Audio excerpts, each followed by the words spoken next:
समझ में नहीं आता भगवान ये कैसी परीक्षा ले रहे। कहाँ होगी पलक, किस हाल में होगी? अमरा बेटा, तुम पुलिस कंप्लेंट क्यों नहीं करती? कहीं कोई अनहोनी ना हो जाए। प्लीज ऐसी बात भी मत कहना, कुछ नहीं होगा उसे। आप सही कहती है, मुझे पुलिस कंप्लेंट कर लेनी चाहिए। अब कहीं कुछ गलती न कर बैठे वो। पलक, पलक बेटा, कहाँ चली गई थी?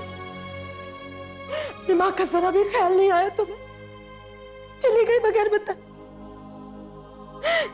मेरी तो जान निकल गई थी। आजा बैठ, हूं ना मैं। मेरा प्रांजल मुझे छोड़कर चला गया, वो मुझे अकेला छोड़कर चला गया। मैं अकेली हो गई। बस कर बेटा, बस कर। जानती हूँ मैं, सब जानती हूँ तुम पर क्या गुजरी। माँ हूं ना, रहा नहीं गया मुझसे, इसीलिए गई थी तेरे ससुराल। वहां जाकर मुझे सब पता चला था बेटा।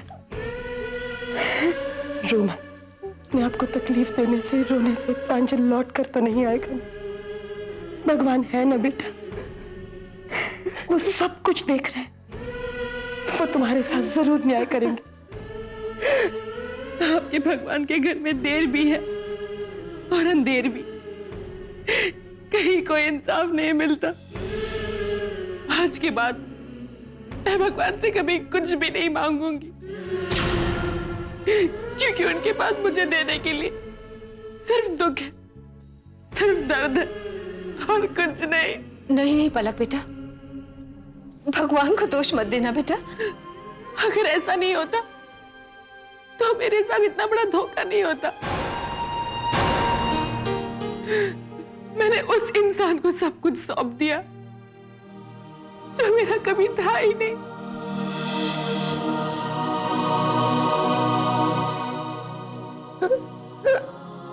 कितना भला बुरा कहा मैंने सुषमा जी से,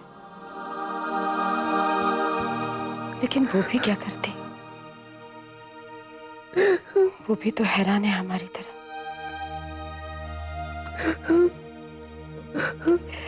तुमने सही कहा बेटा, कभी कभी समझ में नहीं आता कि किस्मत हमारे साथ ऐसा धोखा क्यों करती।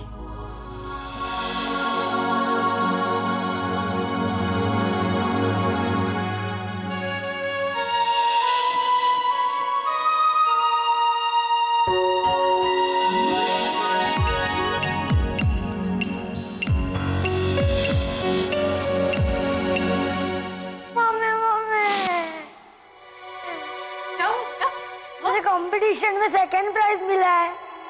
कोई बात नहीं, सेकंड तो सेकंड, प्राइज तो मिला ना। पर मैंने आपसे प्रॉमिस किया था कि मैं फर्स्ट प्राइज लेके आऊंगा। Next day, okay? You are a good.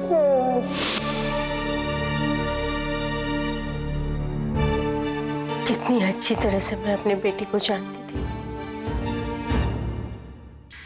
पर जब जरूरत पड़ी तो पहचान भी नहीं पाई। और आज जब पहचान पाई हूं तो मुझे क्यों यकीन नहीं हो रहा। कभी कभी अपनों पर किया हुआ एतबार ही हमें धोखा दे जाता है।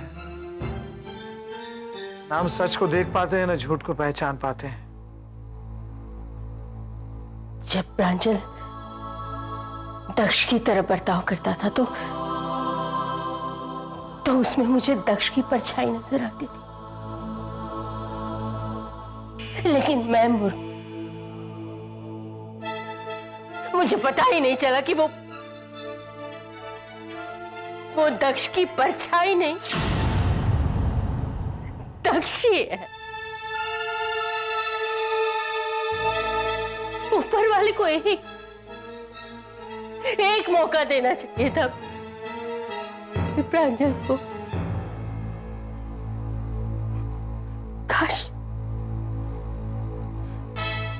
काश मैं मेरे प्रांजल की जगह खुद मर जाती। सुषमा, क्या कह रही हो तू? देखो, आज कह दिया, आइंदा मत कहना।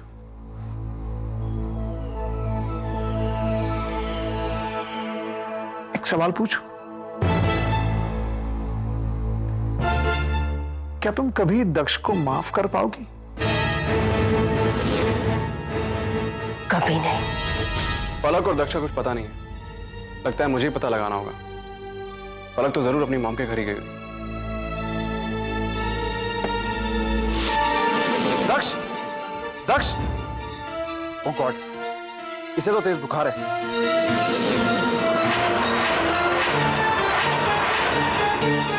महाराज उठाओ, हमें इसे इस हालत में आने छोड़ दो।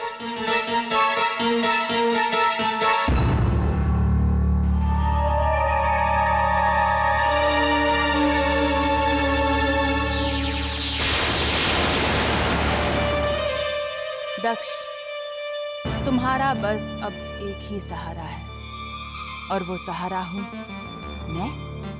और मैं इस मौके का पूरा फायदा उठाऊंगी।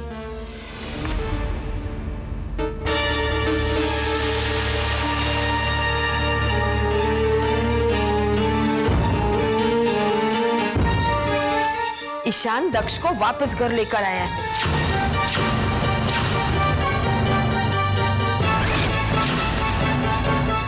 माँ, मुझे माफ कर। दक्ष, दक्ष, दवाई लो। मुझे माफ कर दो माँ। दक्ष, दवाई लो। आराम से।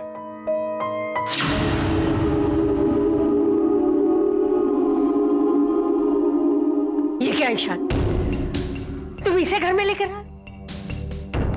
जो आदमी दुआ के काबिल नहीं है उसे तुम दवा दे रहे हो? चाची से बहुत तेज बुखार था, इसलिए मैंने सोचा कि जब तक इसका बुखार नहीं उतर जाता, आप प्लीज दक्ष को यहीं रहने दीजिए। जिस आदमी ने हमें इतने दर्द दिए, उसके लिए मेरे दिल में कोई हमदर्दी नहीं है। कह दो उसे, इस घर से उसका रिश्ता टूट चुका है। चला जाए यहां से।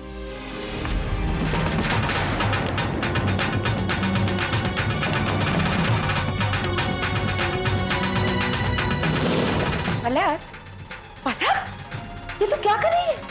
बेटा, तस्वीरें क्यों जला रही है? तस्वीरें नहीं, अपनी तकदीर जला रही, क्योंकि यादें भुलाई नहीं जा सकती।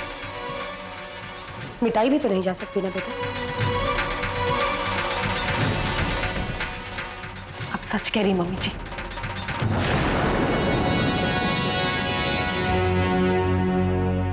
मैं इन तस्वीरों को तो जला दूंगी,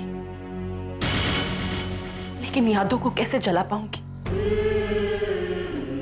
अब मुझे इन यादों के श्राप के साथ ही अपनी जिंदगी गुजारनी होगी। समझ लो, ये एक किस्सा था जो इस जिंदगी में खत्म हो गया।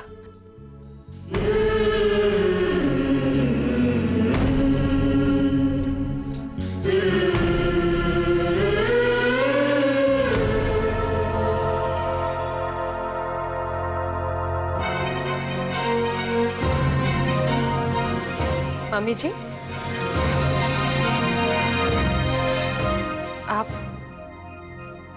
आप दक्ष से नाराज हैं, तो फिर उसके कमरे में ये जूस, देसी काढ़ा, ये सब बना के क्यों रखा?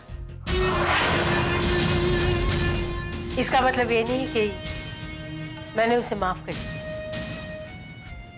मैं उसे कभी माफ नहीं कर सकती, पर क्या करूं, मां हूं ना।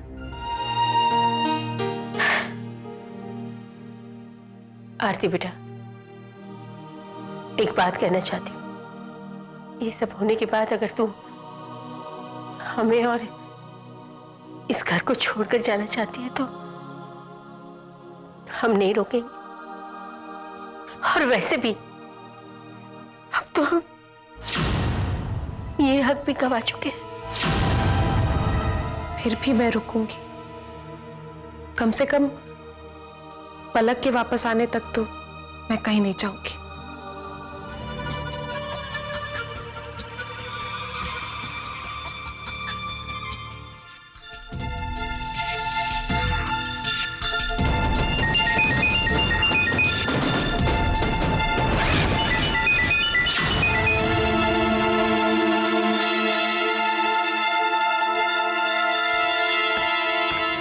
लेटे रहो, तबीयत खराब है तुम्हारी। अब तबीयत कैसी है? ये सारी चीजें मेरे लिए यहाँ किसने रखी? और ये जूस? मैंने बनाया है। वैसे भी दक्ष, इस घर में परवाह किसे है तुम्हारी, मेरे सिवाय? और ये काढ़ा? सिर्फ दादी जानती है कि जब भी मुझे बुखार होता है तो इस काढ़ा से ही ठीक होता है। तो क्या दादी ने? अब मैंने बनाया है। वो क्या है ना कि दादी एक बार एक काढ़ा बना रही थी तो मैंने सीख लिया।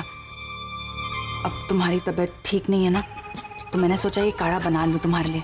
मुझे लगा कि दक्ष, मैंने तुमसे कितनी बार कहा है टेंशन मत लो, मैं हूं ना तुम्हारे साथ, हमेशा हमेशा के लिए।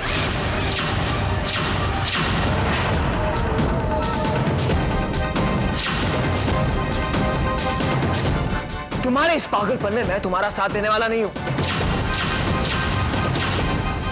और वैसे भी सबको मेरी असलियत के बारे में भी पता चल गया। So sad। अब तो तुम मुझे ब्लैकमेल भी नहीं कर सकती। लगता है तुम्हारी याददाश्त कुछ कमजोर हो गई। ठीक है, मैं याद दिला देती। मैंने तुमसे कहा था ना कि अगर तुम मेरे नहीं हुए तो मैं तुम्हें किसी और का भी नहीं होने दूंगी। अब तुम इसे चैलेंज समझ लो या फिर वार्निंग।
मैं अपने परिवार को समझाने में नाकाम हो गया। अब यहाँ मेरे लिए ना अपने हैं और ना ही कोई अपनापन। मेरा यहाँ से जाना ही ठीक होगा। हिम्मत मत हारो दक्ष। माँ को अरेस्ट करने के लिए मुझे तुम्हारी जरूरत है, क्योंकि तुम माँ के बारे में काफी कुछ जानते हो। मुझे तुम्हारी जरूरत पड़ेगी दक्ष। सबको माँ की सच्चाई बताने का यही एक रास्ता है। तुम्हारे झूठ ने घर वालों को इतना तोड़ दिया है, तो सोचो माँ का धोखा उन्हें कहाँ ले जाए। तुम ठीक कह रहे हो ईशान।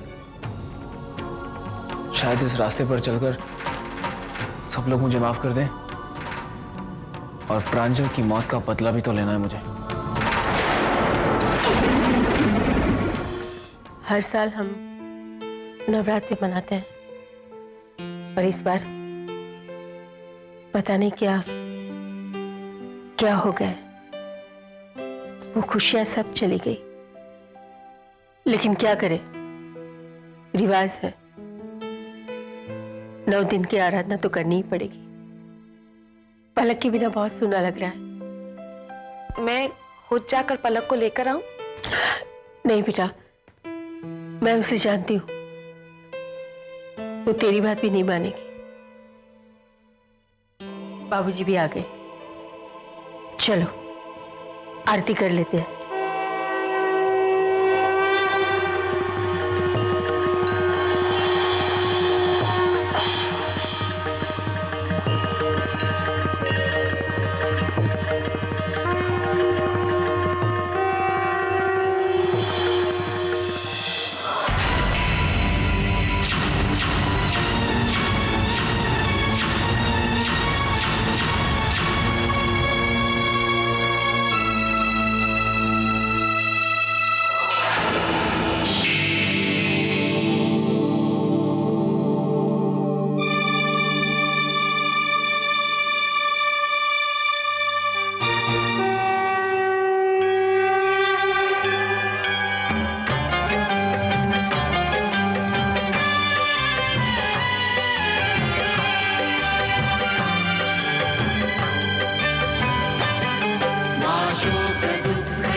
संहारिणी हे महिष दानव मर्दिनी काली है तू ही कपालिनी हे माँ तू सृष्टि से जन करे तू ही दानवों का कलन करे दुर्गा तू ही लक्ष्मी तू ही सरस्वती का स्वरूप है कण कण में तू ही समाई है तू ही छाव है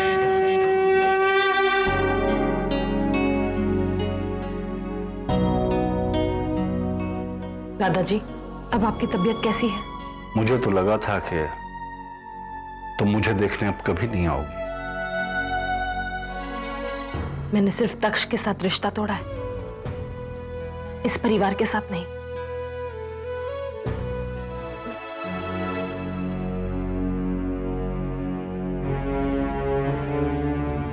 मेरे यहां आने का सिर्फ एक ही मकसद है, मुझे यह पता लगाना है कि प्रांजल की मौत का जिम्मेदार कौन है। अब यही मेरी जिंदगी का मतलब है और मकसद भी।